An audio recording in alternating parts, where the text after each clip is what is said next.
हैं। चलिए इस वीडियो को शुरू करते हैं। दोस्तों बता दें कि भोजपुरी के सुपरस्टार कहे जाने वाले, पावर स्टार कहे जाने वाले पवन सिंह के बारे में। हाँ दोस्तों, पवन सिंह काराकाट से चुनाव लड़ना ही पसंद किए, क्योंकि उनको टिकट मिला था बीजेपी से, भारतीय जनता पार्टी ने सीट दिया था जो कि पश्चिम बंगाल से दिया था। आप लोग को पता है कि आसनसोल से टिकट मिला था उनको।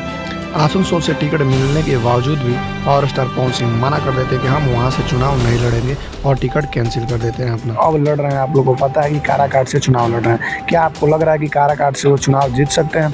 दोस्तों बात करें कि वहाँ से बीजेपी से जो खड़े हैं कैंडिडेट, उनका नाम है उपेंद्र कुशवाहा। आपको लग रहा है कि उपेंद्र कुशवाहा को हराना मतलब इतना आसान होगा? जो कि बोलते हैं कि उपेंद्र कुशवाहा बोलते हैं कि हमारे ऊपर बीजेपी का हाथ है, हमारे ऊपर मोदी जी का हाथ है, तो मैं हार नहीं सकता हूँ। आपको क्या लगता है? कमेंट बॉक्स में ज़रूर बताइएगा।